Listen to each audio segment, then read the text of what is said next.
दोस्तों नमस्कार। दोस्तों, हमारी अर्थव्यवस्था क्या वाकई 2021 में पटरी पर आ जाएगी? क्या वाकई महामारी से निपटने के लिए जिस वैक्सीन के इंतजार में समूची दुनिया है, और अगर वो भारत में भी आ जाएगी तो क्या भारत में रोजगार पैदा होने लगेंगे? भारत के भीतर कल कारखाने काम करने लगेंगे? जो उत्पादन होगा उसको खरीद के लिए कंज्यूमर बाजार पर टूट पड़ेगा, उसकी आय में वृद्धि होने लगेगी, बैंकिंग सिस्टम ठीक हो चला होगा। ये सारी परिस्थितियां ऐसी हैं जिसको लेकर एक उम्मीद सरकार की तरफ से लगातार जताई जाती है कि संकट मौजूदा वक्त में इसलिए गहरा गया क्योंकि महामारी आ गई, और अगर वैक्सीन आ जाएगा उसके बाद स्थितियां अनुकूल हो जाएगी। तो हमें लगता है कि जरा महामारी से पहले की परिस्थिति और वैक्सीन आने के बाद भारत को किन चुनौतियों से सामना करना है, और इस देश की अर्थव्यवस्था और अर्थव्यवस्था से जुड़े हुए जो भी तबके हैं, चाहे वो मजदूर हो, चाहे वह ब्लू कॉलर कर्मचारी हो, चाहे इस देश के भीतर में डिग्री लेकर चलता हुआ एक बेरोजगार युवा हो, या तमाम इंस्टीट्यूशंस जहां पर काम हो रहे हैं, तमाम इंडस्ट्रीज जहां पर अभी उत्पादन प्रक्रिया ठप पड़ी हुई है, सबको एक कलेक्टिव वे में लेकर आए और राष्ट्रीय अंतर्राष्ट्रीय तौर पर भारत की आर्थिक नीतियों की विवेचना आज इसलिए कर लीजिए क्योंकि आपका भविष्य उस वैक्सीन के आने के बाद भी संकट में रहेगा या फिर ठीक हो जाएगा। यह सवाल आपके जहन में होना चाहिए, और इस सवाल के पीछे दो बड़ी महत्वपूर्ण चीज है। एक, अंदरूनी तौर पे भारत ने जो निर्णय लिया है कि हम आत्मनिर्भरता का नारा लगा रहे हैं, हम अपने कॉरपोरेट और इंडस्ट्रीज को प्रोटेक्ट करेंगे, यानी संरक्षण देंगे। लेकिन क्या वाकई उस दिशा में कोई काम हो रहा है? और उसके पैरेलल में दुनिया के तमाम देश अलग अलग संघ बना रहे हैं व्यापारिक दृष्टि से, जिससे एक दूसरे के यहां बिजनेस करने में उन्हें किसी तरीके से टैक्स ना देना पड़े, और आवाजाही इस तरीके से रहे कि कंज्यूमर अगर हमारे यहां नहीं है और कोई प्रोडक्ट अगर हमारे यहां है तो हम उसको दुनिया के बाजार में ले जाकर बेच सकते हैं। इसी के मद्देनजर सवाल था कि क्या वाकई दुनिया के इस कॉम्पिटिटिवनेस में भारत कहीं पर भी टिकता है, और भारत मौजूदा वक्त में अपने कंज्यूमर्स को लेकर जो कि प्रति व्यक्ति आय से जुड़ी होती है, उस परिस्थिति में भी दुनिया में कहीं टिकता है क्या? हमको लगता है आज इस पर चिंतन मनन इसलिए कर लीजिए और चीजों को समझ लीजिए जिससे आपके जहन में दो तीन सवाल बार बार रहते हैं। इस देश की अर्थव्यवस्था पटरी से उतर जाए, लेकिन नेता और सत्ताधारियों का बैंक बैलेंस लगातार बढ़ते चला जाता है। इस देश की जीडीपी चाहे डूबती चली जाए, लेकिन सत्ता के साथ जो कॉरपोरेट और इंडस्ट्रियलिस्ट और बिजनेस पर्सन खड़ा होगा, उसका नेटवर्थ कितने हजार फीसदी के साथ कुलांचे मारते हुए आगे बढ़ रहा होगा और दुनिया में उसका नाम हो रहा होगा। यह पैसा किसका है? इस देश के संसाधन से जुड़ा हुआ लोगों का पैसा है, जिसको वो अपने नेटवर्थ में सरकार के माध्यम से कन्वर्ट करते हैं। और यहां पर आज सबसे अहम सवाल यह है, क्या वाकई सरकार के पास कोई इकोनॉमिक विजन है या नहीं है? हमें लगता है आज इसको परखने की इसलिए जरूरत है क्योंकि पिछले ही हफ्ते जब regional comprehensive economic partnership RCEP चीन की अगुवाई में 15 देशों ने हस्ताक्षर किए, तो भारत ने खुद को उससे अलग कर लिया। कांग्रेस भी उसका विरोध कर रही थी कि आपको नहीं शामिल होना चाहिए, तो मोदी सरकार को भी लगा नहीं शामिल होना चाहिए। लेकिन क्या कांग्रेस हो या बीजेपी हो या इनकी आर्थिक समझ और आर्थिक नीतियां, क्या वो सही है? क्योंकि कहा जा रहा था चीनी माल भारतीय बाजार में छा जाएगा। कहा जा रहा था कि न्यूजीलैंड के जो डेयरी प्रोडक्ट्स हैं और दूध का पाउडर है, वो भारत की डेयरी इंडस्ट्री को खत्म कर देगा। ऑस्ट्रेलिया से जो भी इक्विपमेंट्स हमारे यहाँ आते हैं, या फिर कोयला भी जिसे हम मलेशिया और ऑस्ट्रेलिया से लेकर आते हैं, वह भी भारत के पूरी माइनिंग को खत्म कर देगा। लेकिन इसीलिए भारत को शामिल नहीं होना चाहिए, तो भारत क्या अंतर्राष्ट्रीय तौर पर एक ऐसी सीमा निर्धारित कर ले जहां पे फिजिकल ही नहीं बल्कि इकोनॉमिक एस्पेक्ट में भी हमारा रुपया अब डॉलर की तुलना में कहीं नहीं टिकेगा? हम कहीं भी यूरोपियन यूनियन के साथ यानी यूरो के साथ कोई संबंध नहीं रखेंगे?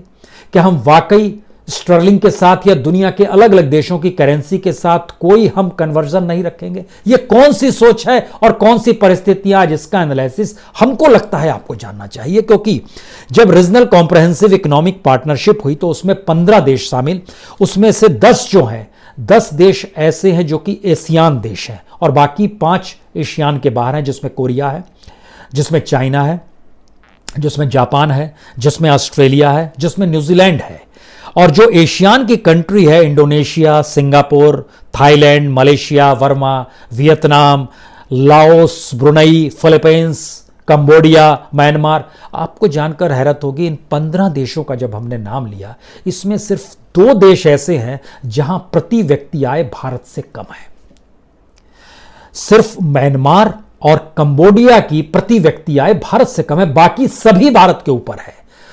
और जब इन आपसी देशों ने जब आपस में समझौता किया तो इसका मतलब है वो एक देश से दूसरे देश में अब वहां पर टैरिफ उस रूप में काम नहीं करेगा, टैक्स उस रूप में नहीं लगेगा जिससे वो माल को एक दूसरे के साथ आदान प्रदान कर सकते हैं। भारत के जहन में यह सवाल है कि भारत ने भी तो अपना ट्रेड एग्रीमेंट इससे पहले किया हुआ है, जो आसियान देशों के साथ उसका फ्री ट्रेड एग्रीमेंट है। लेकिन सवाल है इसमें चीन, ऑस्ट्रेलिया, न्यूजीलैंड के साथ भी भारत के अपने सिंप्लीफाई करने वाले अपने तरीके से समाधान है, रास्ता है कि हम व्यापार कर सकते हैं। तो क्या भारत को इसमें नहीं जाना चाहिए?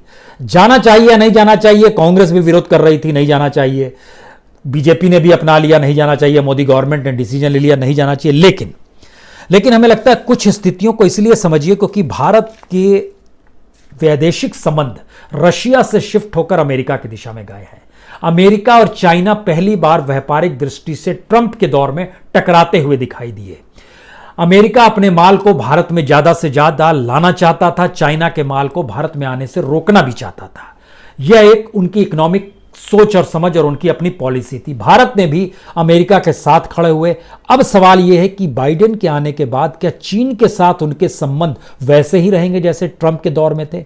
अभी तक के इंडिकेशन दिखा रहे हैं स्थितियां वो नहीं रहेंगी, स्थितियों में परिवर्तन आएगा। दूसरी बड़ी स्थिति, भारत क्या अमेरिका के साथ और सिर्फ अमेरिका के साथ इस रूप में चीजों को डेवलप कर सकता है? और खास तौर से जो दोस्ती यारी ट्रंप के साथ रही उसी दिशा में बढ़ सकता है, क्योंकि ट्रंप के साथ दोस्ती प्रगाढ़ थी, लेकिन ट्रंप ने भारत की अर्थव्यवस्था को पटरी पर लाने के लिए कुछ भी नहीं किया, उल्टे बंटाधार ही किया है।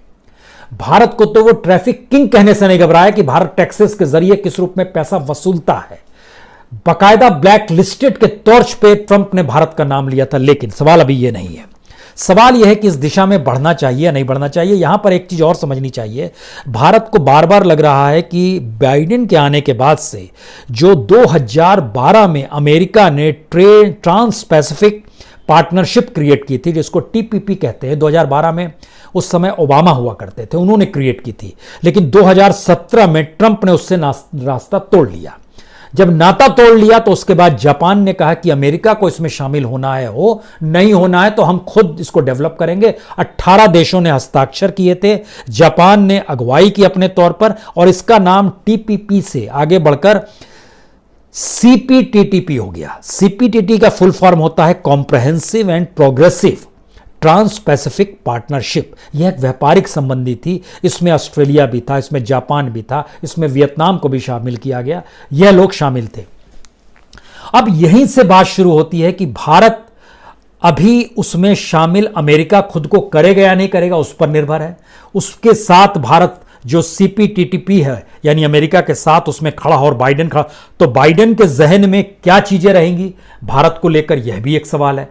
भारत कि प्रधानमंत्री ने जब उनसे बातचीत की उन्होंने कहा नहीं, हम दोनों के देश में व्यापारिक समझौते होने चाहिए। लेकिन अब जरा भारत के भीतर घुसकर भारत की परिस्थितियों का एनालिसिस पहले कर लीजिए। भारत में मौजूदा संकट सबसे बड़ा क्या है? भारत का मौजूदा संकट सबसे बड़ा यह है कि भारत में रोजगार नहीं है। और जो इसी महीने का यानी जो अक्टूबर का डाटा सामने आया है, जो ईपीएफओ का डाटा होता है, जो कर्मचारी भविष्य निधि योजना कहते हैं, जानकर हैरत होगी कि सितंबर में उसमें लगभग 5,34,869 कंपनियां थी, 5,34,869, जो अक्टूबर में घटकर 5,04,044 पे आ गई, यानी 30,825 कंपनियां इस दौर में गायब हो गई, मर्जर में चली गई या फिर बंद हो गई, जो ईपीएफओ से हट गई। और कुल कर्मचारी जो थे वह 4,77,000 से घटकर 4,58,000 पे आ गए, यानी 19,000 कर्मचारी भी गायब हो गए जो कि ईपीएफओ से जुड़े हुए थे, जहां पीएफ का पैसा जाता है। यानी पीएफ का पैसा कटने वालों की भी 19,000 की नौकरी एक महीने का चक्कर में, हम आपको सिर्फ बता रहे हैं, चली गई।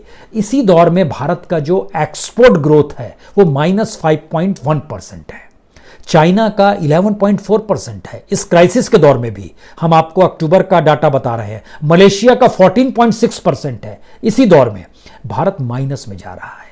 भारत के पास क्या प्रोडक्ट मौजूदा वक्त में डंप करने की स्थिति में है, यहां पे कंज्यूमर खरीदने की स्थिति में नहीं है, तो अब उस कंपनीज को बेचने वाले लोग क्या अंतर्राष्ट्रीय मार्केट में इसलिए नहीं जा सकते हैं क्योंकि दूसरे देश में जब वो माल लेकर जाएंगे तो वहां पर वही माल सस्ते में या तो कोई दूसरा देश दे रहा होगा या वो उसका अपना देश सस्ते में माल उपलब्ध करा रहा होगा, तो आप कैसे ले जाएंगे। इसीलिए ये समझौते होते हैं अंतर्राष्ट्रीय तौर पर कि हमारे माल आपके यहां है, आपके माल हमारे यहां है।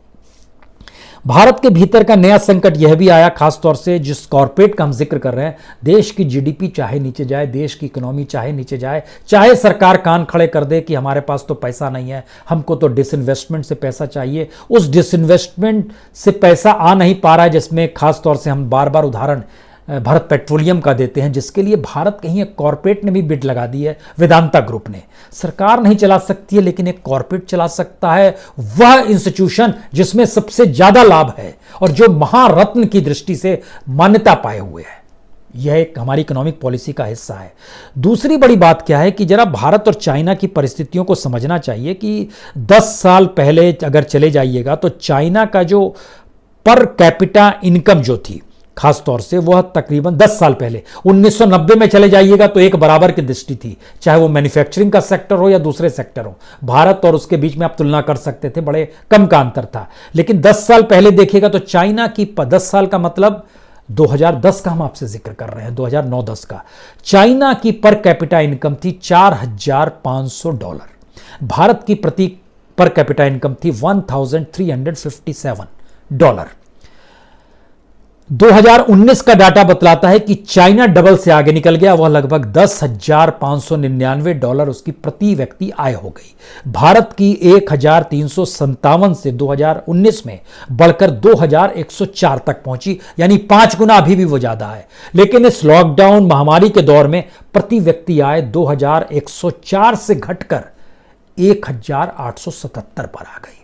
अब आप कल्पना कीजिए कि जो एशियान के देश हैं उसमें भारत की प्रति व्यक्ति आय तीसरे नंबर पर आती है, क्योंकि म्यांमार सबसे नीचे है 1,407। म्यांमार, आप सोचेंगे हमसे क्या तुलना कर रहे हो, हम तो 5 ट्रिलियन का ख्वाब देख रहे हैं। कंबोडिया 1,643, वह भी भारत से कम है। लेकिन कंबोडिया और म्यांमार से हम तुलना करें, लेकिन भारत के ऊपर कौन है? Malaysia $11,404, Indonesia $4,135, Philippines $3,425, Vietnam $2,715। यानी एक ऐसी स्थिति है जिसमें इस बात का जिक्र करने की जरूरत है भारत किस इकोनॉमी को चला रहा है और कैसे इकोनॉमी डामाडोल हो जाती है, लेकिन सत्ताधारियों की नहीं होती है। हम जब इन बात का जिक्र कर रहे हैं तो उसके दोबारा पैरेलल में एक बात का और जिक्र हम करना चाहते हैं कि भारत में एक नेशनल कंपनी लॉ ट्रिब्यूनल बनाया गया, NCLT।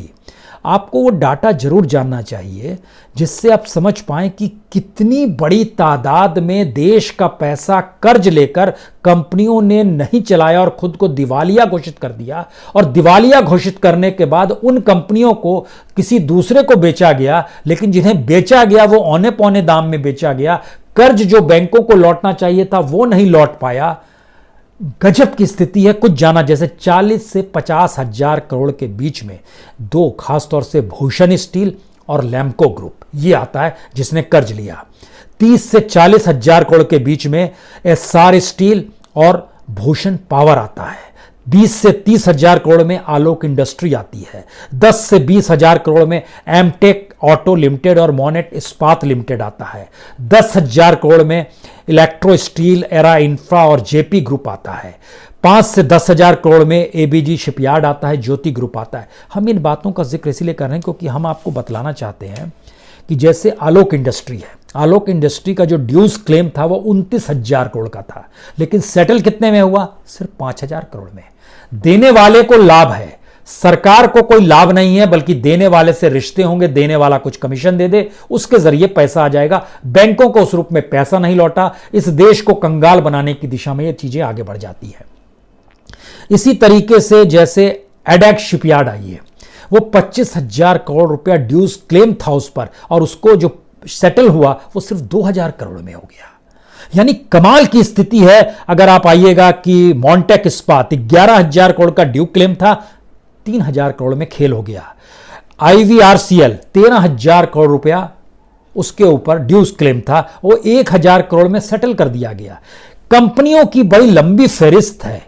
भूषण स्टील जिसका जिक्र बार बार आता है, 55,000 करोड़ रुपया उस पर ड्यूज क्लेम था, उसको 35,000 करोड़ में, यानी यहां भी 20,000 करोड़ रुपया वापस नहीं आया, और ये 35,000 करोड़ रुपया जो दिया गया उसकी नेटवर्थ जो थी वह उसको औने पौने दाम में बेच दी गई। यही परिस्थिति हमारे यहां PSUs में हो जाती है, जो भारत पेट्रोलियम में होगी, आने वाले वक्त में कॉन्कर में होगी, कई चीजों में, शिपयार्ड में होने वाली है, कई जगहों पर होगी।